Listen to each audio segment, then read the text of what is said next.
Jurassic Island, premier parc dédié aux dinosaures de toute la Caraïbe. Parcourez le parc à la rencontre de dinosaures animés à taille réelle. Au programme, plongez dans l'ère du Jurassique en réalité virtuelle avec la toute nouvelle attraction Jurassic VR. Infos et adresse sur le site www.jurassic-island.com. Venez vous fondre le temps d'un instant dans un autre monde.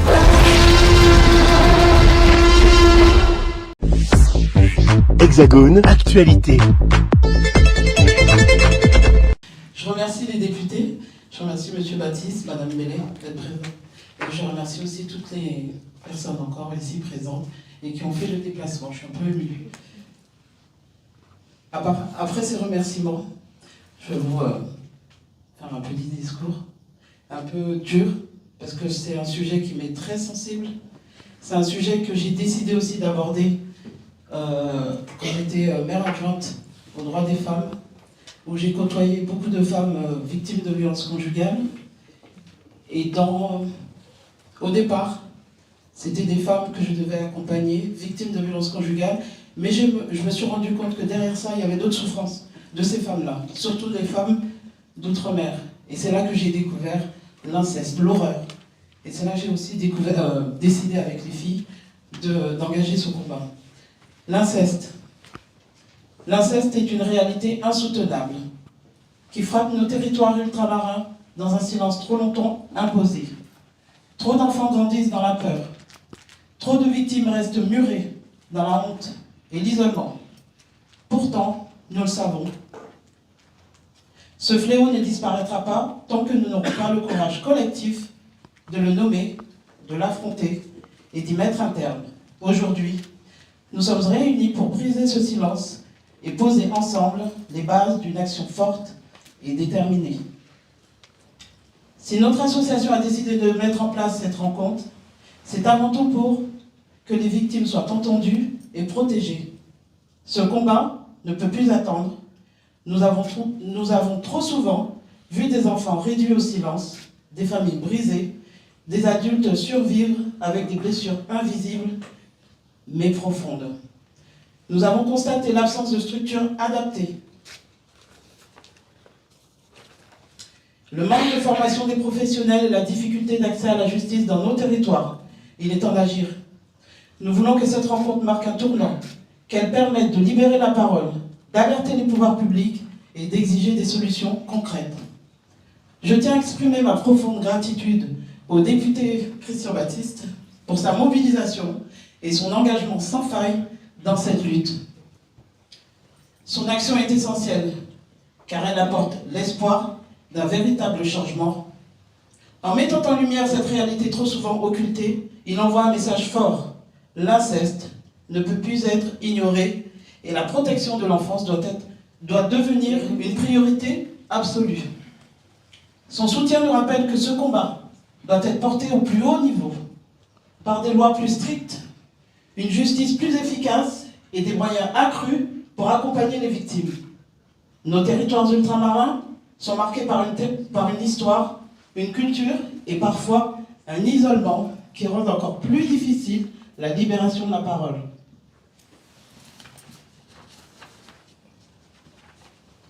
La peur, le jugement, le poids des traditions, le manque de structures adaptées sont autant de freins qui laissent les victimes seules face à leur souffrance. Mais aujourd'hui, nous affirmons haut et fort, ce temps doit être révolu. Chaque enfant doit être protégé, chaque victime doit être entendue, chaque agresseur doit être poursuivi et puni. Cette rencontre est porteuse d'un immense espoir, l'espoir que la parole se libère, l'espoir que les victimes trouvent enfin un soutien réel, l'espoir que la société ne détourne pas le regard. Nous devons transformer cet espoir en action, en exigeant des mesures concrètes, en renforçant la prévention, en développant des structures d'accueil adaptées et en garantissant une justice sans faille. Aujourd'hui, nous refusons l'oubli et l'inaction. Nous choisissons la vérité, la protection et la dignité, parce qu'aucun enfant ne doit grandir dans la peur, parce que c'est notre responsabilité à tous. parce que nous ne pouvons plus attendre, nos enfants existent. Et je vous remercie. Voir les histoires que peut être justement le côté artistique aussi, c'est très important. Bonsoir à toutes et à tous, je vais même si mon petit Piti, je vais me mettre là. Merci aux associations qui se mobilisent, merci aux députés Christian Baptiste, Tonton Cricri, pour cette initiative. Non, mais parce qu'en plus, venant d'un homme, c'est aussi un signe fort. L'inceste, chez nous, c'est finalement plus qu'un fléau, c'est une habitude. Il y a une prévalence chez nous qu'il ne faut pas cacher. Il y a trop d'enfants, trop de jeunes femmes surtout, qui ont été touchées par l'inceste, par un frère, par un cousin, par un oncle. Ce n'est pas pour rien d'ailleurs que chez nous, on nous recommande, quand on est une fille, de ne pas aller s'asseoir sur les genoux de tonton. Parce que des fois on sait. De ne pas s'enfermer dans la chambre avec les cousins. Parce que des fois on sait. Parce qu'on a su. On a su ce que tonton avait déjà fait. On a su que la cousine qui est partie en France, en fait, est une cousine qui a été violée et qui est peut-être qui a été mise enceinte par son père, son oncle ou son frère. Et ces silences qui sont des espèces de secrets de famille sont surtout des brisures pour celles et ceux qui les subissent. Moi, je n'ai pas de mots doux. C'est une horreur. Et c'est une horreur que l'on rencontre bien trop souvent chez nous. C'est une horreur en plus qui va avec des mots, des expressions. Ah, mon pacabachou va le monter, mon pacabachou va le manger, pour bacala aller monter. Je n'élève pas un enfant, je ne lui donne pas à manger pour que ce soit un autre qui s'en serve. Il y a cette idée aussi que le corps de l'enfant nous appartient et les violences que l'on peut aussi remarquer chez nous. Les violences corporelles, les punitions, les coups, la ceinture, font partie de tout cet univers où on a l'impression que le corps de l'enfant est finalement à disposition des parents. Et c'est en effet un cycle, ce cycle de violence, parce que c'est une violence aussi l'inceste, c'est l'une des plus lourdes violences, mais ce cycle de violence doit être brisé, ce cycle aussi de conception d'une appartenance du corps de l'enfant par les parents doit être brisé. Léokamétei, au monde d'Ipata encore. Les enfants, leur corps n'appartiennent pas aux parents. Leur rôle est de les éduquer, de les protéger, pas d'en user et d'en abuser. Donc merci pour ce colloque. Moi je veux simplement vous dire que pour avoir, parce que nous avons malheureusement tous chez nous des cas. Alors je vais vous donner d'ailleurs une anecdote qui fait que je suis très émue ce soir. On a fait à de nombreuses reprises dans ma famille une quête pour une tante qui depuis 20 ans n'était pas allée en Martinique. Et à chaque fois, étrangement, eh bien elle venait jamais. Et au bout d'un moment, moi je lui ai dit, mais Tati, nous a fait combien de quêtes pour que tu prennes un billet d'avion? Et en fait c'est dernièrement, il n'y a pas un an, que l'on m'a dit, mais non, mais en fait, personne ne lui a proposé de venir autre part que chez son frère. Or, son frère l'a violée pendant plus de 20 ans. Et c'est des petites choses auxquelles je n'aurais jamais pensé. Je n'ai jamais pensé qu'un tel argument pouvait justifier que ma tante, que je connais depuis mon enfance, ne vient pas en Martinique parce que cette douleur, ce qui lui est arrivé, ce traumatisme est tellement fort que 30 ans après, 40 ans après, elle ne peut toujours pas faire le pas. Et jusqu'à maintenant, elle n'est toujours pas venue en Martinique. Voilà ce que crée l'inceste, voilà ce que crée la violence, voilà ce que crée aussi le silence dans les familles. Et s'il y a quelque chose qui doit être brisé, c'est ce silence. Il faut arrêter de cautionner les coupables. Il n'y a aucune excuse qui justifie qu'un père, qu'une mère, qu'un frère, qu'un cousin, qu'un oncle dispose du corps d'un enfant, en abuse, l'abîme et le souille. Rien ne justifie cela, et je crois que si un cycle ou si quelque chose doit être créé, c'est une ouverture au dialogue, une ouverture à la parole et la brisure de ce cycle infernal.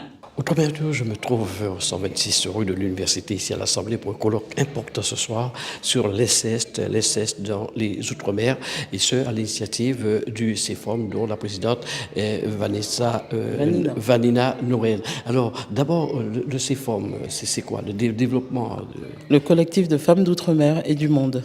Alors, pourquoi ce colloque ce soir avec un thème si important? Quelle est la dimension de ce phénomène sur les Outre-mer? Avez-vous travaillé là-dessus? Avez-vous des chiffres à nous donner, peut-être? Ben justement, je n'ai pas de chiffres. Nous avons justement cherché les chiffres. Il n'y a pas de chiffres, ce qui est étonnant sur nos territoires et ce qui est encore plus inquiétant sur les territoires, qu'on n'a pas de statistiques de ce phénomène, de ce fléau.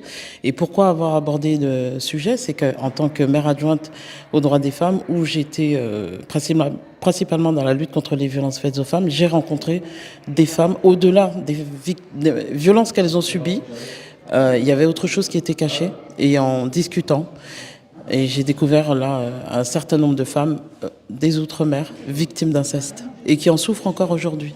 Donc, c'est un phénomène qui reste encore tabou, on va dire, sur les Outre-mer. On n'en parle pas, mais qui existe, peut-être pas en grande dimension, mais qui existe.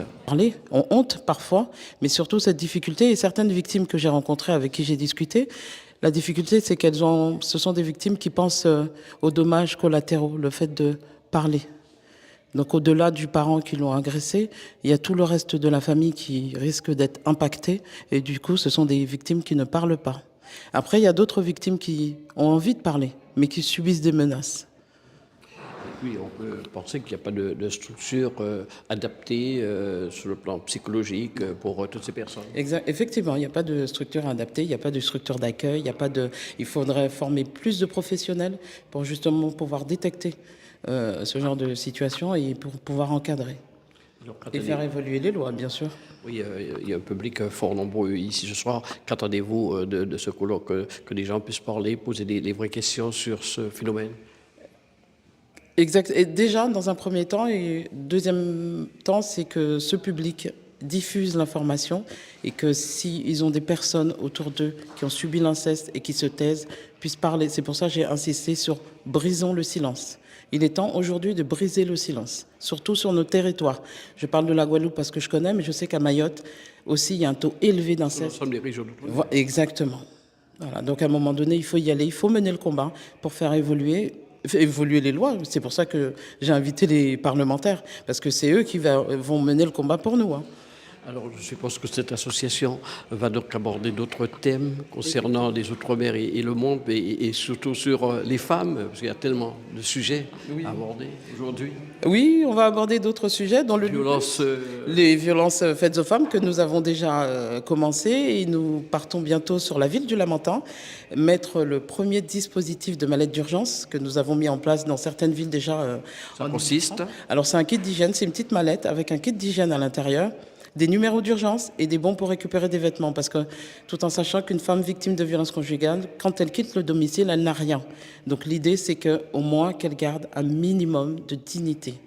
Donc à l'intérieur, c'était gel douche, shampoing, même le câble téléphonique a été pensé. Et deux mots, la structure même de cette association? Alors, c'est-à-dire? Eh bien, les personnes qui vous entourent, alors, vous êtes la présidente. Nous sommes 8 femmes. Et nous avons intégré un homme, ça y est, qui s'occupe de la jeunesse et de l'économie. Voilà. Merci Vanina Nourel de nous avoir parlé de ce colloque ici à l'Assemblée ce soir avec un public fort nombreux et de nombreuses personnalités. Merci beaucoup. Merci. Une question, puisque vous êtes là ce soir sur un colloque dont le thème l'inceste dans les Outre-mer. Quel est le phénomène, quelle est la dimension de ce phénomène sur les Antilles, notamment la Martinique? Le phénomène est malheureusement, nous avons une prévalence sur nos pays des océans et singulièrement la Guadeloupe et la Martinique. Il y a une vraie forte prévalence qui est à peu près similaire à celle que l'on peut trouver d'ailleurs dans les pays, enfin dans les régions du nord de la France. C'est très inquiétant. C'est très inquiétant ce qui se passe sous le secret des familles, dans une totale omerta, brise en fait des personnes. Et je viens de témoigner de ce que malheureusement aucun milieu n'échappe à l'inceste et de fait aucune brisure n'échappe finalement au tissu martiniquais ou guadeloupéen, en tout cas au tissu familial, au tissu humain de nos territoires. Donc il y a tout intérêt aujourd'hui à libérer la parole. Mais c'est tabou partout. Il ne faut pas penser que l'inceste n'est pas tabou partout. Il est tabou, l'inceste n'est pas tabou partout. En revanche, chez nous, c'est plus courant. Bon, et le secret est longtemps gardé. Voilà, parce que il y a cette idée malheureuse parfois chez les femmes que leur fille veut leur prendre leur mari, chez le mari que les filles leur appartiennent et qu'elles sont à leur disposition. Et tout ça est sous-jacent aussi à des terminologies qui sont utilisées et qui laissent à croire dans un corpus de violence générale faite envers les enfants. Il faut le dire, hein, les coups qui sont assénés, tout ça fait partie de cette idée que l'enfant, sur le corps de l'enfant est à la disposition des adultes. Bon, eh bien tout ça, il faut le briser. Un enfant, lorsqu'il naît, n'appartient plus à ses parents. Le seul devoir du parent, c'est de l'aider à grandir, de le protéger, de l'éduquer, de lui donner les moyens de s'instruire et de se développer. Pas d'en user et d'en abuser. Le député de la Guadeloupe, Christian Baptiste, ce soir ici pour un colloque sur l'inceste. Il est intervenu tout au début. Alors, pourquoi cette participation sur ce thème précis ? Vous savez, il y a beaucoup d'associations qui militent contre l'inceste, contre les violences d'une manière générale conjugale. Mais aussi, c'est une réalité, je dirais, historique. Je dis bien historique, depuis nos origines, même nos afro-descendants, malheureusement. Mais aujourd'hui, je crois qu'il est important de briser un certain silence. Il est important que nous, au niveau qui faisons la loi, puissions aussi prendre ce sujet à bras le corps, parce qu'il n'y a pas beaucoup finalement de textes à cet effet. Bon, il y a des textes généraux sur les violences conjugales, sur les violences d'une manière générale.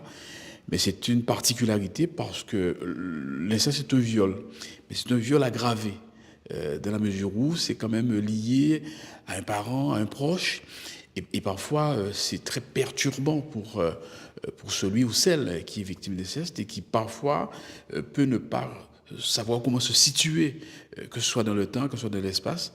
Donc il est important que ce soir qu'on en parle, évidemment avec des témoignages bien sûr, mais aussi avec des intervenants qui sont spécialistes dans le domaine et pour pouvoir libérer la parole. Alors c'est vrai qu'il y a une qui a témoigné qui disait pas simplement libérer sa parole, mais aussi être à l'écoute, entendre.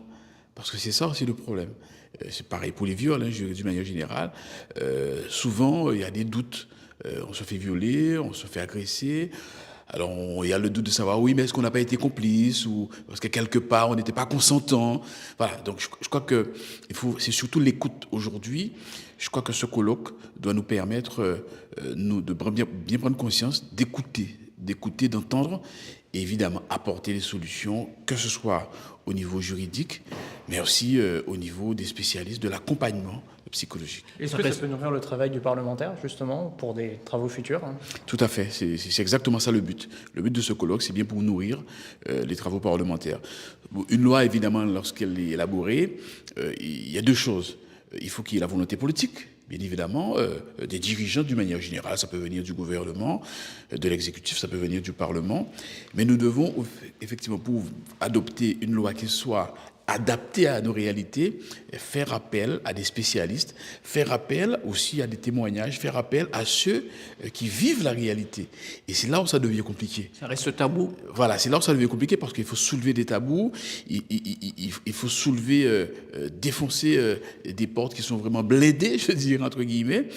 Et donc, c'est un travail de tous les jours, en permanence. Nous, on le fait, une génération le fait, mais une autre génération vient.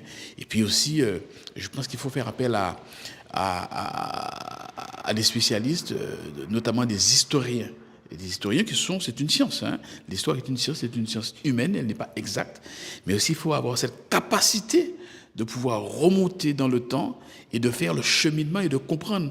Parce que parfois, pour bien comprendre, pour prendre des décisions, je dirais, efficaces pour l'avenir, il faut déjà bien comprendre le présent en se basant sur des éléments du passé. O-News Radio sur outremernews.fr.